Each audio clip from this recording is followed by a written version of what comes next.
¿Qué tal, amigos de Voz Media? Hoy tenemos a un invitado muy especial. Él es Sergio de la Peña. Él sirvió como subsecretario de Defensa durante la administración Trump para los asuntos del hemisferio occidental, además de ser coronel retirado del ejército. Gracias por estar con nosotros. Y sobre todo, además, les tengo que decir que es mi paisano, nacido en Chihuahua. Sergio, yo quisiera empezar, por supuesto, preguntándole sobre su origen. Platicábamos fuera de cámara y verdaderamente yo estoy impresionada de cómo usted empezó desde un núcleo tan humilde y llegó a conquistar, yo creo que algunas de las cosas más altas que un hispano pudiera soñar aquí en los Estados Unidos. Un placer, Karina. Para mí es un privilegio estar aquí con ustedes. Yo llegué de México a los 5 años, me crié en la casa de mi abuela.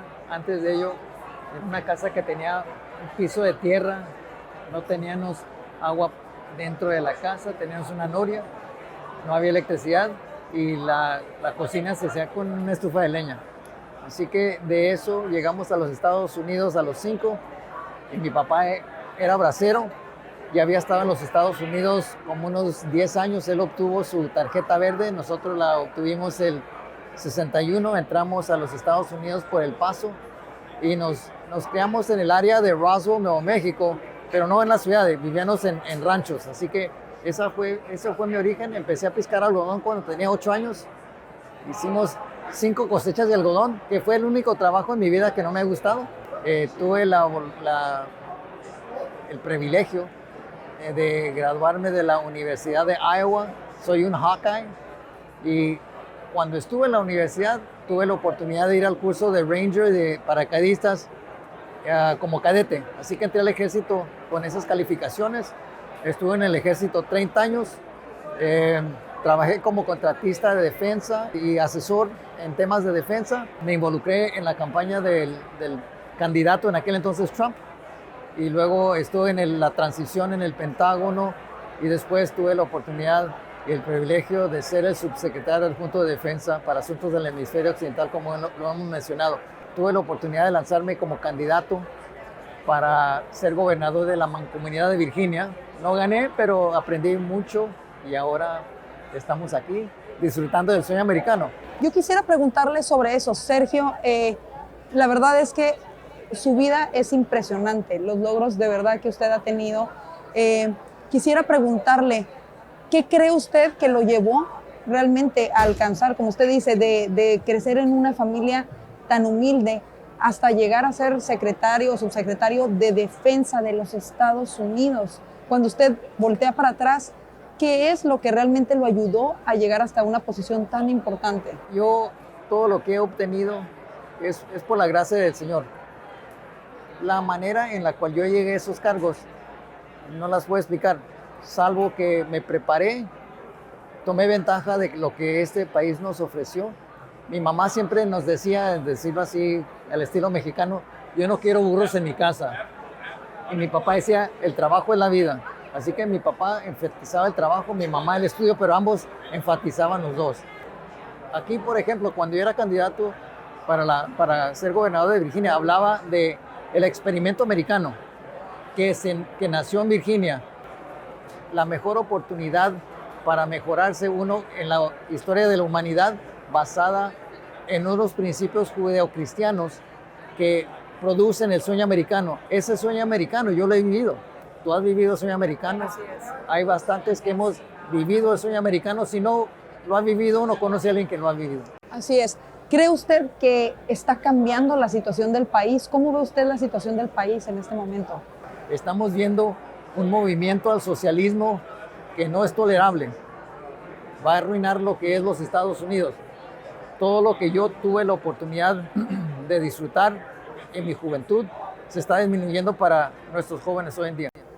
¿Qué piensa usted del papel de los latinos durante la administración Trump? Así como hay muchos latinos que lo apoyan, también hay muchos latinos que por alguna razón tienen la percepción de que no son bienvenidos o que no fueron bienvenidos durante la administración Trump, o de que el Partido Republicano es racista, o todos estos lenguajes y vocabularios que se han difundido a través de los medios de comunicación. Usted que lo vivió desde dentro como latino, pareciera irónico, ¿no? Si verdaderamente hubiese sido una administración racista, pues cómo un subsecretario de Defensa nacido en Chihuahua, México, hubiera podido tener ese cargo, ¿no? Tan importante, pero quisiera escucharlo desde su punto de vista. Mira, yo en campaña decía, yo reflejo la asimilación que sucede en los Estados Unidos, donde uno llega 100% mexicano, porque yo no hablaba una palabra de inglés cuando llegué. No tuve éxito la primera ronda en el primer grado, fracasé, tuve que repetirlo, porque casi estoy ciego y ya de que supieron que no tenía yo la capacidad visual para poder ver el pizarrón, me dieron lentes y de repente cambió todo. Eso fue el inicio de mi sueño americano, porque poco a poquito vi que en este país no es necesario que uno niegue sus orígenes. Yo soy de origen mexicano, soy orgulloso de mi origen mexicano. Yo adoro la música mexicana, todavía escucho a Javier Solís, Antonio Aguilar, y Pedro Infante, Jorge Negrete, porque soy de los viejos. Y lo mismo, me he mantenido el idioma porque el ejército me dio cargos en el cual tenía que practicarlo constantemente. Y yo decía en campaña que ¿cuál otro país le ofrece a uno la oportunidad de llegar de orígenes humildes y dentro de una generación poder aplicar por el trabajo que tuvo Thomas Jefferson, James Madison y Patrick Henry? Fueron los gobernadores de Virginia. Así que aunque no tuve éxito, por lo menos tuve la oportunidad para aplicar para ese trabajo. Así que en ningún otro país se puede hacer eso. Y por eso yo pienso que es algo que tenemos que tener. Ahora, la importancia de los hispanos en los Estados Unidos. Hay que tomar en cuenta que somos americanos primero. Yo soy americano, de origen mexicano. Cuando nos empezamos a subdividir, tenemos problemas. Otra cosa que también simultáneamente se tiene que tomar en cuenta es que la voz de americanos de origen mexicano no es una voz que realmente ha hecho mucho ruido.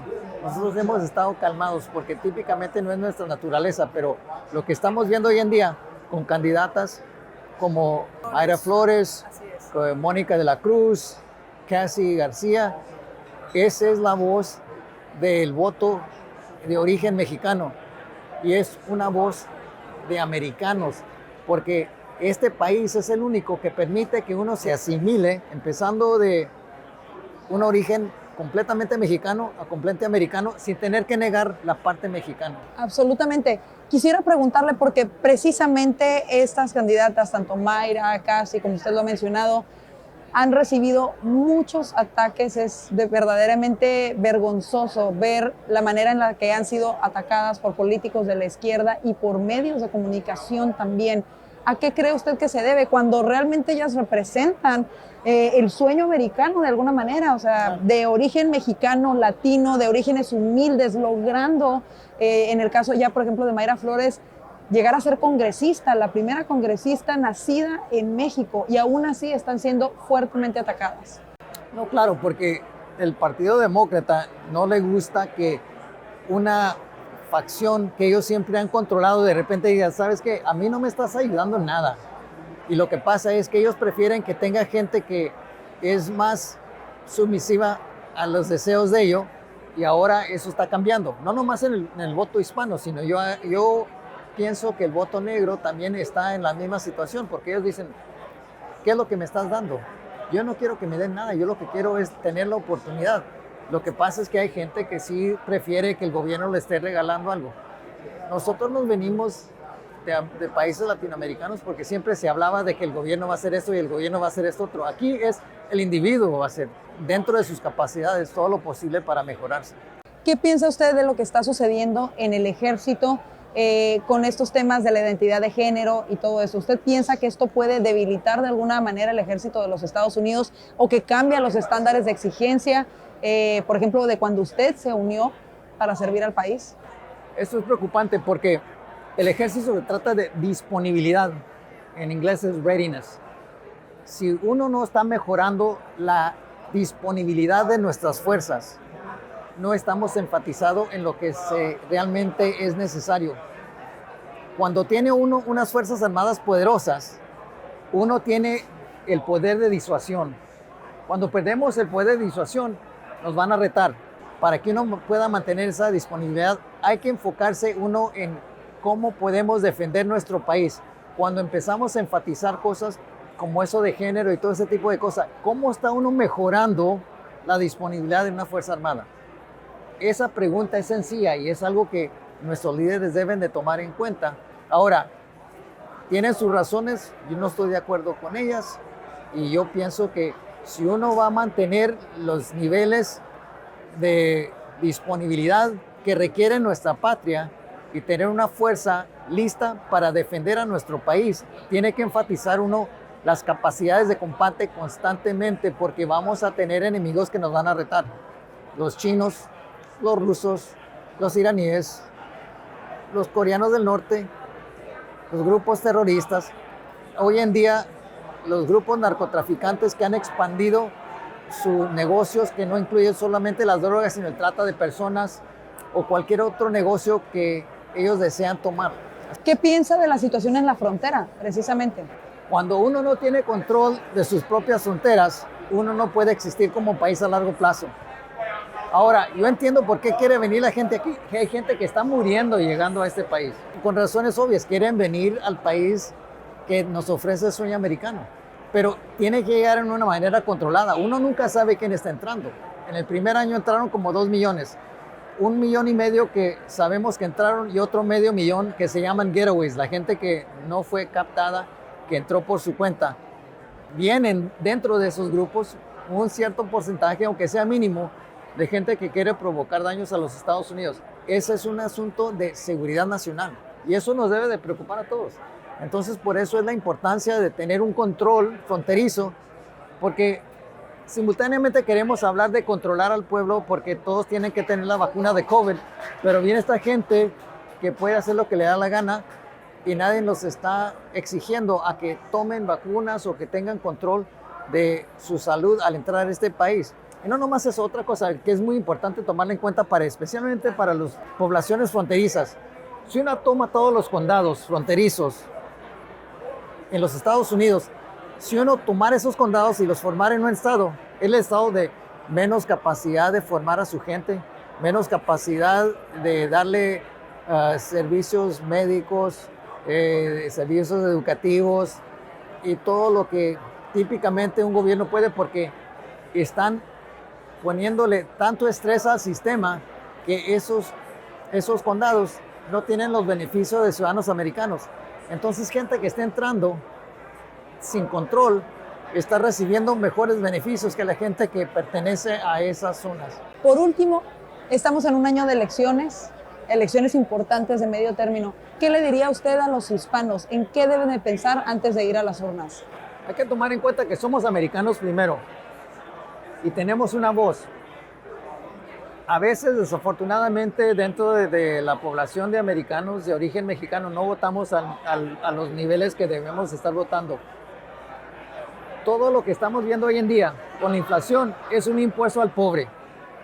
Los que están recibiendo los beneficios son las corporaciones grandes, las compañías grandes, porque ellas tienen la potencia política para poder obtener reglamentos que les favorecen a ellos.